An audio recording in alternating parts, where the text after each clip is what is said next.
लोग जीवन भर इसी चीज में परेशान रहते हैं कि इस काम को कैसे करना है। मुझसे बहुत सारे स्टूडेंट ये पूछते हैं कि सर कैसे करना है, कहाँ से पढ़ें, कैसे पढ़ें, कोई बुक लिस्ट बता दीजिए, कोई तरीका बता दीजिए। लेकिन पता है सबसे इंपॉर्टेंट चीज क्या है कि क्यों, आपको क्यों पढ़ना है, आपको कोई भी काम जीवन में क्यों करना है, वो अगर आपका क्लियर है ना तो आप आराम से कर लीजिएगा। आपको किसी के पीछे नहीं भागना पड़ेगा कैसे करना है। कई उदाहरण है। एक बहुत बड़ा उदाहरण है, मैं उस वक्त गोपालगंज में मेरी पोस्टिंग थी और कोविड का समय था।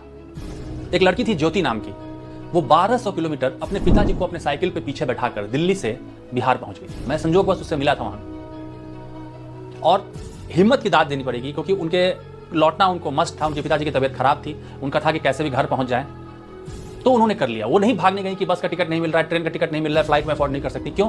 क्योंकि क्यों क्लियर था कि मुझे लौटना है। एक और कहानी है, मैं स्टोरी शेयर कर दूंगा, आप देखिएगा। डैनियल नाम के एक पुरुष होते हैं, इनके बच्चे की किडनी खराब हो जाती है और डॉक्टर कहता है कि किडनी डोनर अभी नहीं है कोई भी। ये अपनी किडनी देने को तैयार होते हैं, लेकिन डॉक्टर कहता है कि आपका वजन बहुत ज्यादा है। इन्होंने अपना 32 किलो वजन 3 महीने में कम कर दिया, अगेंस्ट ऑल ऑड्स जाके।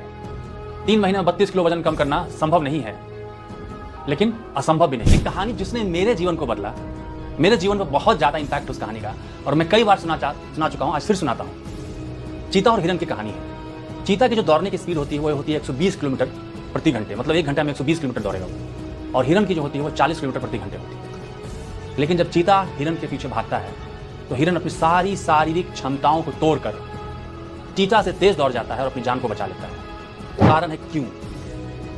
चीता भाग रहा होता है नाश्ता करने के लिए और हिरन भाग रहा होता है अपनी जान को बचाने के लिए। तो आप क्यों भाग रहे हैं, आपका वो क्लियर होना चाहिए। सिर्फ आप एक नौकरी मिल जाए उसके लिए पढ़ना चाह रहे हैं तो कभी नहीं होगा, क्योंकि नौकरी तो कई है।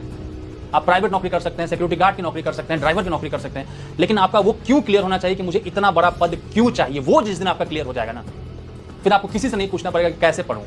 कुछ बच्चे पूछते हैं सर सुबह उठ के पढ़ूं कि शाम को पढ़ूं, लेट के पढ़ूं कि बैठ के पढ़ूं। कोई मैटर नहीं करता है कि लेट के पढ़ूं कि बैठ के पढ़ूं। आपका क्यों क्लियर नहीं है, इसलिए आप इन सब चीजों के पीछे खोए हुए हैं। एक साइमन सिनिक की किताब है वाई करके, WHY, कि आपका वाई जब क्लियर हो जाता है ना तो आपको कोई भी हर्डल नहीं बन सकता। आपका वाई ही क्लियर नहीं है। जब भी मैं स्टूडेंट से पूछता हूं कि वो क्यों पढ़ना चाहते हैं तो वो बस कहते हैं सर एक नौकरी मिल जाए, बहुत दिन से बेरोजगार है। इतना छोटा अगर आपका वाई है ना तो फिर आपकी नौकरी तो कुछ भी हो सकती है। इसलिए अपना वाई क्लियर कीजिए, क्यों आप करना चाहते हैं किसी भी काम को। अगर आप मर्सिडीज ही खरीदना चाहते हैं तो क्यों खरीदना चाहते हैं, वो मैटर करता है। ये मैटर नहीं करता है कि कैसे खरीदेंगे, कहां से पैसे आएंगे, कहां से क्या करेंगे, कोई मैटर नहीं करता है। और जीवन के साथ एक सबसे अच्छी बात है ना कि हर दिन जब आप सो के उठते हैं एक नया रीस्टार्ट होता है। पुराना माइंडसेट चेंज हो चुका होता है और नए माइंडसेट में आप चाहते हैं।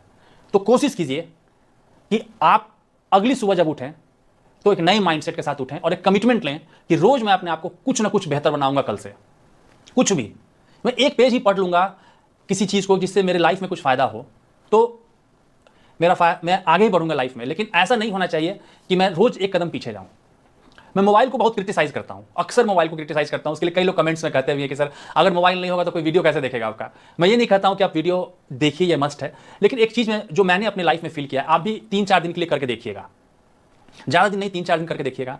अक्सर क्या होता है कि मोबाइल हमें बाहर से इतना बम्बार्डमेंट करता है इन्फॉर्मेशन का, फालतू का इन्फॉर्मेशन। हम रील देख रहे हैं, कुछ ना कुछ उसमें ज्ञान की बात है, कुछ शायरी, हमें लगता है फायदा हो रहा है। नहीं, हमारा अंदर का जो थॉट प्रोसेस है वो मरता जा रहा है। एक एग्जांपल देकर समझाऊंगा इसको। एक आदमी है जिसको सुबह जैसे वो सो के उठता है, आप डायरेक्शन देते हैं कि ये काम करो, वो काम करो, ऐसे करो, वैसे करो, मतलब 1 सेकंड भी उसको नहीं छोड़ रहे हैं। क्या वो अपने लिए कुछ कर पाएगा? अपना दांत भी साफ कर पाएगा, ब्रश भी कर पाएगा? नहीं कर पाएगा ना। क्यों? क्योंकि आप उसको छोड़ ही नहीं रहे हैं। वैसे ही हम अपने दिमाग को फ्री छोड़ ही नहीं रहे हैं। हम हमेशा उसको कुछ ना कुछ में, मोबाइल में नहीं कुछ समझ रहे हैं तो मोबाइल का टाइम देख ले रहे हैं, कुछ डिस्प्ले देख ले रहे हैं, कुछ ऐप्स को चेक कर ले रहे हैं, स्लाइड कर दे रहे हैं, नहीं उसके बाद रील्स देख रहे हैं। तो कुछ देर सोचिए। लोग बोलते हैं कि नहीं मैं फालतू की चीजें सोचता हूं। नहीं, आप फालतू की चीजें नहीं सोचते हैं, आप काम की बात सोचने लगेंगे जब आपको चिंता होगी कि मैं क्या कर रहा हूं जीवन में। मैं 3-4 दिन के लिए कहता हूं कि फोन को साइड रख दीजिए, जब घंटी बजे फोन उठाइए, बात कर लीजिए। आप बहुत इंपॉर्टेंट नहीं, आप प्रधानमंत्री नहीं है कि आप 10 मिनट बाद अगर किसी का फोन उठाते हैं तो देश रुक जाएगा, दुनिया रुक जाएगी। कुछ नहीं होगा वैसा। इसलिए फोन को बस 3 दिन के लिए कमिटमेंट कीजिए कि मैं फोन का जब घंटी बजेगी तो मैं उठा के बात कर लूंगा। अगर सामने है तो, नहीं सामने है तो हाथ में भी फोन रखने से क्या होता है, वो एक साइंटिफिकली टेस्ट किया गया कि हमारे शरीर का चार्ज बढ़ जाता है। बहुत सारे लोग आते हैं, कुछ भी नहीं होता, हाथ में फोन कैरी करके रखेंगे एक हाथ में, चाहे उनको लगता है कि भाई कुछ ऐसा इंपॉर्टेंट नहीं छूट जाए। नहीं, ऐसा कुछ इंपॉर्टेंट नहीं छूटेगा। आप 3 दिन के लिए एक्सरसाइज को करके देखिए और देखिए कैसे अपने आप आपके ख्याल अंदर से जब डेवलप होंगे, अपने आप आपको रास्ता मिलता जाएगा और क्या करना है, कैसे करना है और क्यों करना है वो आपका क्लियर होता जाएगा। तो एक बार 3 दिन के लिए करके देखिए मेरे कहने पे, और जरूर कमेंट कीजिएगा कि आपको 3 दिन बाद क्या अच्छा लगा।